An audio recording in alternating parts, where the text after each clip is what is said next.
नमस्कार दोस्तों, स्वागत करता हूं आप सभी का एक और नई और दिल दहला देने वाली हॉरर स्टोरी में। आज की स्टोरी अगर आप एंड तक सुन लेते हो तो गारंटी के साथ बोलता हूं आपकी रूह कांप जाएगी, आपका हर एक रोंगटा खड़ा होकर चिल्लाएगा कि बंद कर दे बंद कर दे। लेकिन आपको स्टोरी बंद नहीं करनी है। अगर आप में जिगरा है तो आपको स्टोरी एंड तक जरूर सुननी है। साथ ही साथ वीडियो को जरूर लाइक कर देना, चैनल को जरूर सब्सक्राइब कर देना, क्योंकि भाई ऐसी ही वीडियोस इस चैनल पे आगे भी मिलती रहेंगी और आप ऐसे ही डर का लुत्फ उठाते रहेंगे। आज की एक घटना दिल्ली में पढ़ने वाले वीरेंद्र के साथ सन 2012 में घटी थी, जब वह महज 21 साल का था। वीरेंद्र का दिल्ली यूनिवर्सिटी के हिंदू कॉलेज में एडमिशन हुआ था। दिल्ली आने के बाद कुछ दिन उसने अपने करीबी दोस्त राजीव के पीजी में गुजारे। राजीव अपने कॉलेज के दोस्तों के साथ रहता था। बहुत सारे लोग घर में होने की वजह से वीरेंद्र को पढ़ाई करने के लिए एक शांत माहौल नहीं मिल पा रहा था, तो उसने अपने कैंपस के पास ही रामनगर में एक फ्लैट ले लिया था। पर उसे नहीं पता था कि उस फ्लैट में कुछ ऐसा है जो उसे कभी उस फ्लैट से निकलने ही नहीं देगा। वीरेंद्र उस फ्लैट में संडे को शिफ्ट हुआ था ताकि वह आराम से सेटल हो जाए। शिफ्ट करते करते उसे कुछ पुराने झुमके मिले।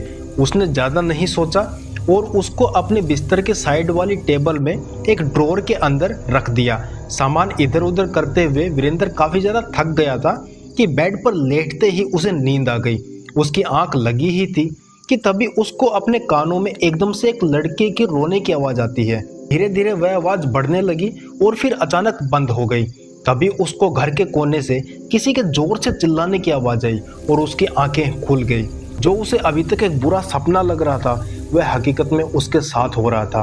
उसने हिम्मत करके आसपास देखा तो वहाँ कोई भी नहीं था। वह रोने की आवाज़ अभी भी आ रही थी। वीरेंद्र ने कमरे से बाहर निकलने की कोशिश की तो उसके कमरे का दरवाज़ा जाम हो चुका था। वह रोने की आवाज़ सारी रात वीरेंद्र को सताती रही, लेकिन जैसे ही सुबह हुई वह आवाज़ बंद हो गई। वीरेंद्र उसके बाद दरवाजे के पास गया तो वह दरवाज़ा अपने आप ही ठीक हो गया। वीरेंद्र ने पूरा घर छाना लेकिन कहीं पर कुछ भी नहीं था।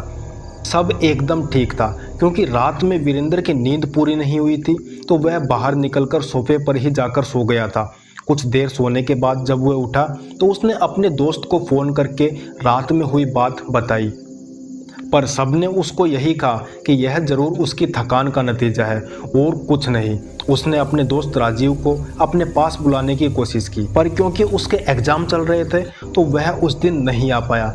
वीरेंद्र को भी सबसे बात करके यही लग रहा था कि सब उसका वहम है, इससे ज़्यादा कुछ भी नहीं है। दिन भर पढ़ने के बाद उसने डिसाइड किया कि वह आज रात अपने बेडरूम में नहीं बल्कि लिविंग रूम में सोएगा। पढ़ने के बाद सोफे पर लेटते ही उसे नींद आ गई।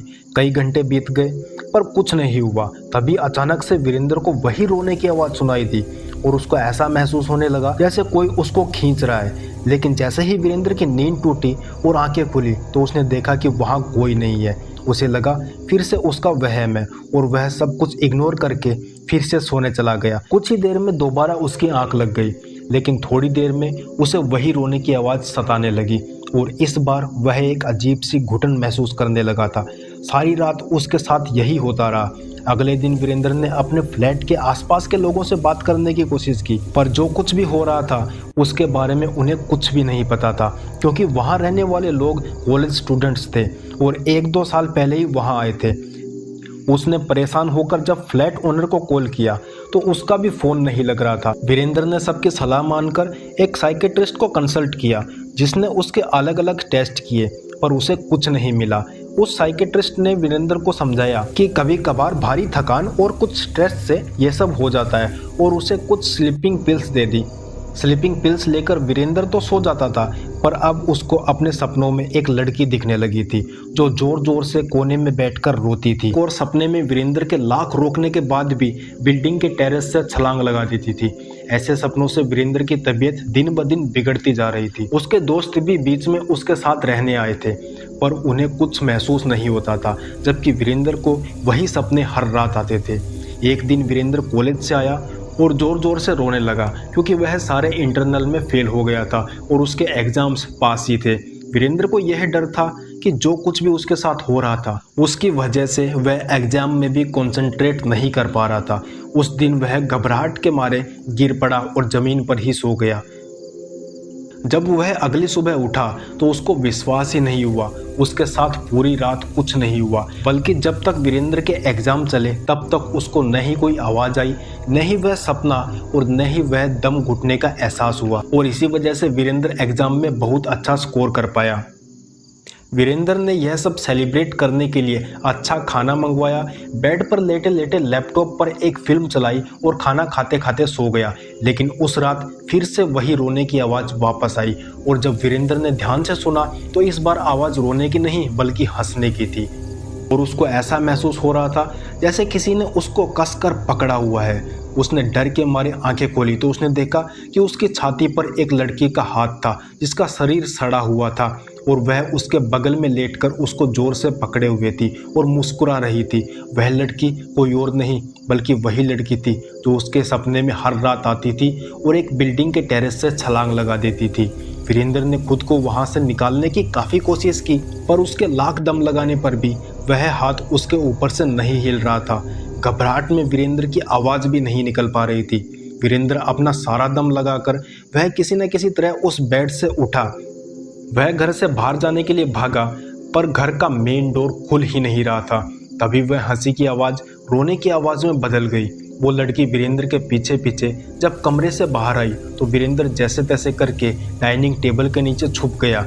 उसने जल्दी से अपने दोस्त राजीव को फ़ोन किया।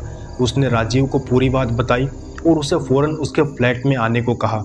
वीरेंद्र भगवान का नाम लेते हुए बस यही प्रार्थना कर रहा था कि वो किसी भी तरह से बस बच जाए। लेकिन तभी वो लड़की डाइनिंग टेबल से उल्टी लटकी हुई वीरेंद्र की आंखों के सामने आ गई। उसे देख वीरेंद्र कांप उठा।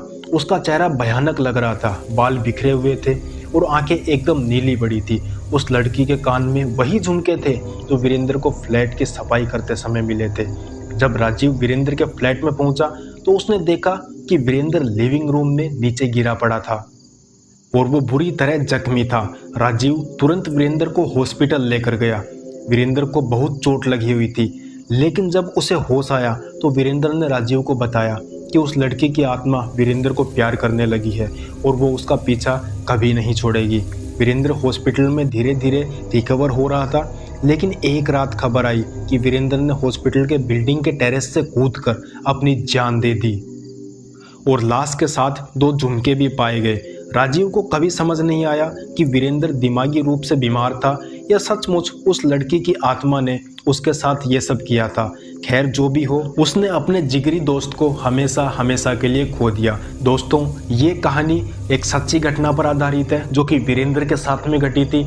अगर आपके पास में कोई भी कहानी है, कोई भी हॉरर स्टोरी है, तो आप कमेंट्स में हमें बता सकते हैं। नेक्स्ट वीडियो आपकी कहानी पर हो सकती है। उम्मीद करता हूँ ये स्टोरी आपको पसंद आई होगी। अगर पसंद आई है तो दिल से आप लोगों को धन्यवाद करना चाहिए। उसके लिए आप लाइक कर सकते हैं। साथ में ज़्यादा धन्यवाद करना है तो आप सब्सक्राइब जरूर कीजिएगा। मैं मिलता हूँ आपसे नई स्टोरी में एक नए हॉरर वीडियो के साथ।